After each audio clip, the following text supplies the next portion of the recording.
Welcome to the first meeting of the Transition Committee on Monday the 12th of February 2024. Just before I go through the items, I'd just like to mention this is being videoed and will be published on social media in line with our promise to keep such meetings regarding the transition transparent. I've had apologies from Sarah Hinz. Anybody else? I think we've got a full house, haven't we? Yeah. Okay, thank you. Any declarations of interest? Declarations of interest, rather? No. Okay, thank you very much. Public participation? No, we don't have any public participation. Okay. And then, so we move swiftly on to item 4.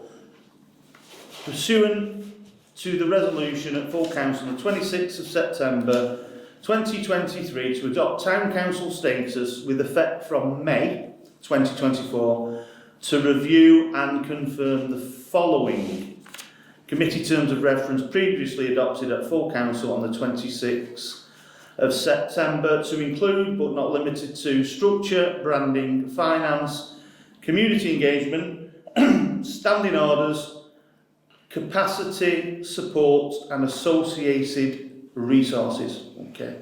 So although it's our first meeting, we've been doing quite a lot of work behind the scenes and in front of the scenes with the community. Have you all got a copy of the proposed organisational structure for the town council? No, we won't get that now. Pass that round, sorry. Thank you very much. If you'd like to, it looks like that.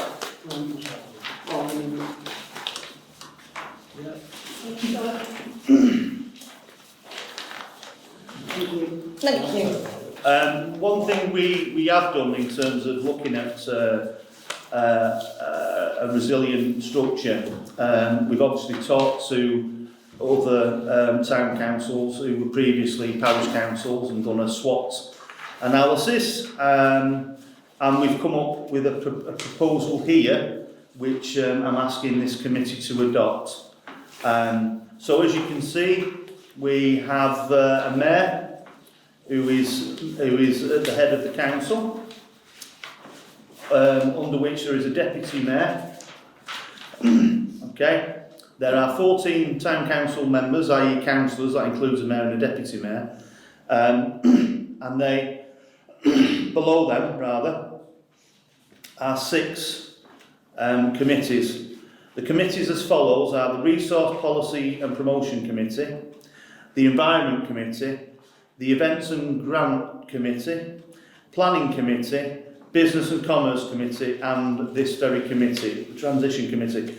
The Transition Committee by nature is a temporary committee and will be dissolved as and when we satisfactorily conclude we've moved over to Town Council. Now, one thing we also thought would be an important step forward would be, obviously, because of the wide-reaching new mandate of the Town Council, would be obviously to bring in some more resource in terms of the administration side, but also, but also to give us some ambition and resource to go out into the community and engage. So, we will also be adopting a position of council leader, which by default the council leader will be the chair of the Resource Policy and Promotion Committee. There will then be a chief officer, under which there is an administration officer. Okay? Have you reviewed, everyone? Yeah. Okay. Do I get someone to propose the adoption? Or does anyone have any questions? No, I'll propose it. I'll second it. All in favour? Therefore, the proposed organisational chart will now be the one implemented. at day one of town council. Okay? Now, branding is obviously key. It reflects an image of who we are and as a community. I'm really pleased with this because we've put it out to competition to the local primary schools and we've had some fantastic feedback already. It's gone to like year 6, but anyone can apply really. We've had some returns on that and it's going to be a very difficult choice to judge. What I will say on the branding in that, because I've got conflicts of interest with my children attending a local primary school, that I won't be involved in the judging on that. So I'll leave that we'll set up a judging committee for that, I think, a judging board or whatever, yeah. Yeah, because that would engage with us as well. It could well do. Yeah. Dependent on who enters. Mm.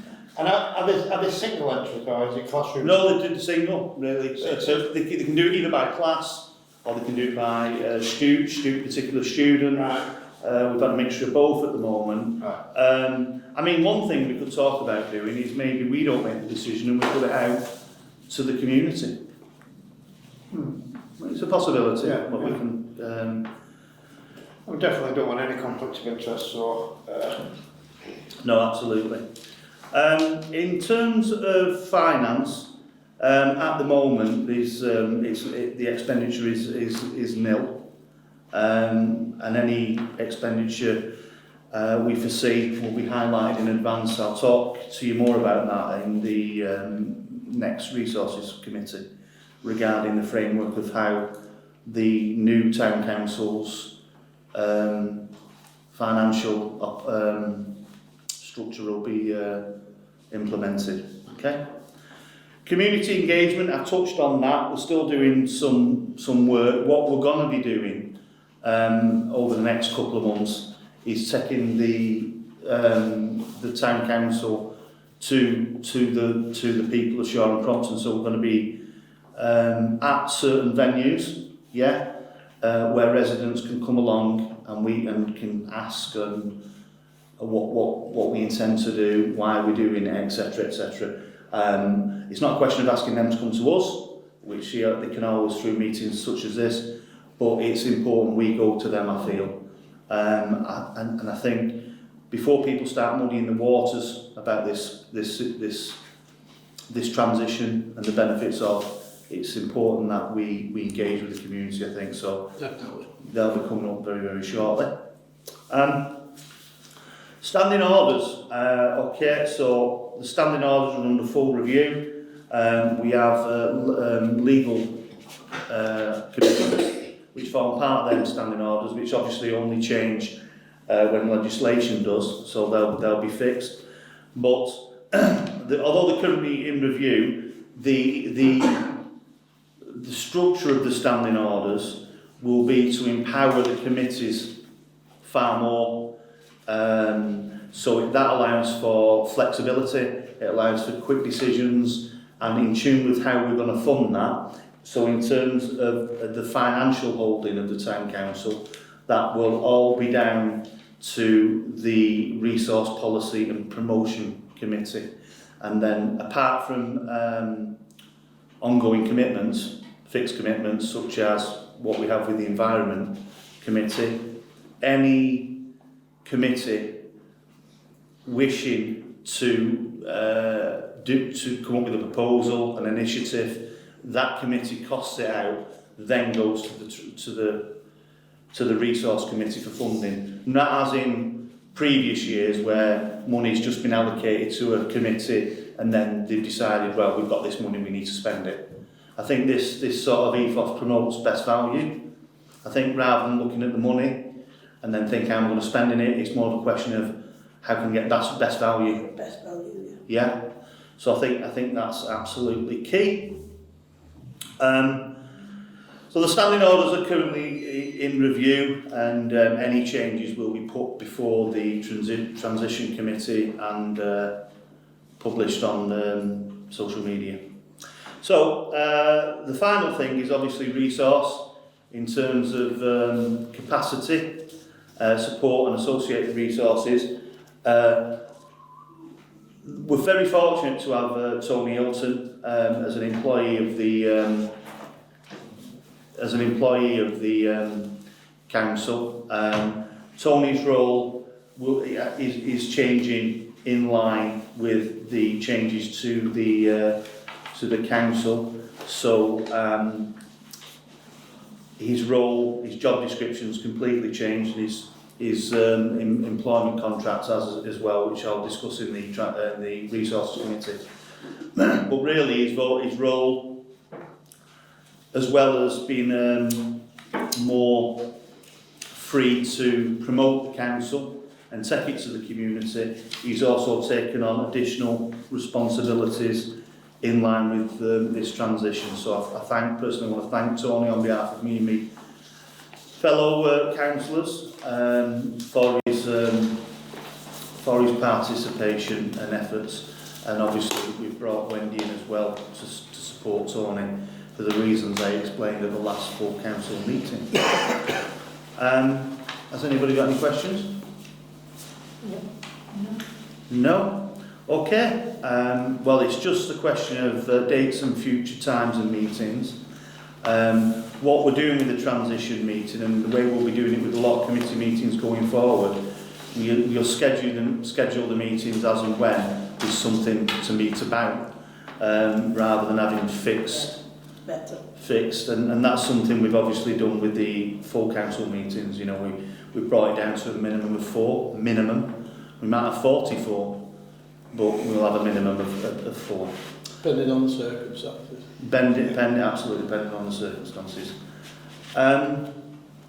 Okay, Yeah. that brings the meeting to a close. Thank you.